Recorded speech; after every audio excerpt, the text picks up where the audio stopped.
You know, when you turn 40 and decide what you really want to do with your life, that's sort of how good things happen. And so I was a psychologist and very interested in the human-animal bond and thought, okay, let's research this and figure out how we can bring something like that here to Indianapolis.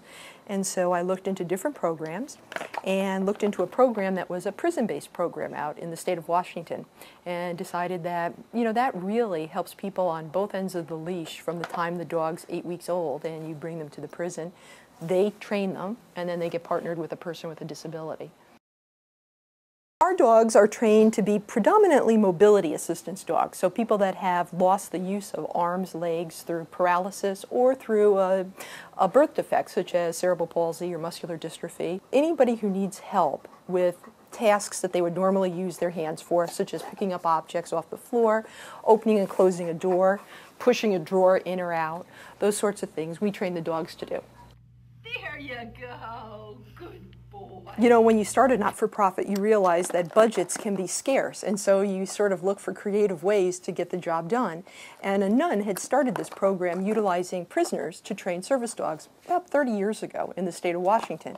So I researched it there and actually went and visited that program, and they go everywhere the offender goes. And they are with them in the dining hall, in the rec building, out on walks, classrooms. They just are with them all the time. And then 2 years later, the dog's ready to be partnered with the person with the disability, and they have to say goodbye. What works out beautifully for us is that at the women's prison, the people with disabilities come into the prison to learn to work with the dog. So the offenders, for 2 weeks, learn from that person what their needs are and how they can best shape that dog to meet those needs.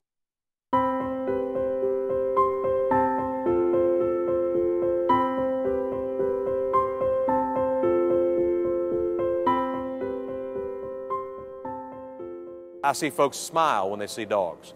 I see the culture of an institution change when an animal walks into a space. And so that's exciting, and that's the reward for us. It promotes opportunity and hope. But you know, when I'm in a facility like this today and I see folks that actually get to take home an animal and to use an animal for the assistance that it can make their life easier, what a phenomenal outcome.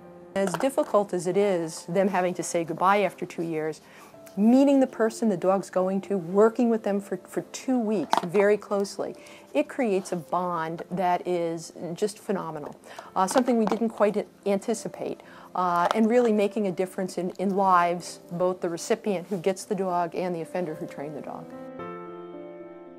Jacob was 10 weeks premature, and so he was born at 30 weeks. Everything was fine.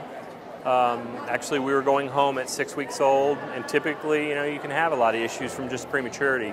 We were good to go, and actually the night we were rooming in to take him home the next day, he got bacterial meningitis, which affects, just basically starts to clot off parts of the brain. So he's got global brain damage, which has affected his vision, so he's visually impaired. He can see some things, but basically he functions as a blind person would.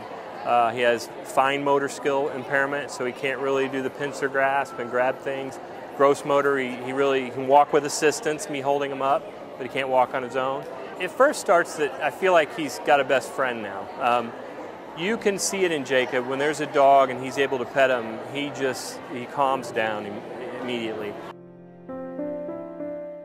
You know from the beginning when you go in, but you still get attached. You try not to, but when you see this, when you go through the training and you watch the person, the joy that the dog brings to them, it makes it worth it. It's kind of a bittersweet type of thing. You know, you have this little puppy who you've had for 2 years, and then you have this person who needs this little puppy who has helped you, and just knowing that this dog will be able to give this person what they need. You never think that it's going to be something that completely changes your life around.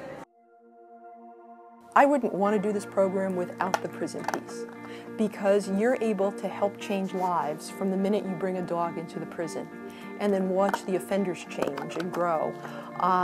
It has been rewarding, to say the least, difficult, challenging, but let me tell you, when you see that person with a disability working with that offender with a dog they've trained to open doors, we're able to open more doors than the physical doors. And yeah, you just can't take that back in terms of a rewarding experience.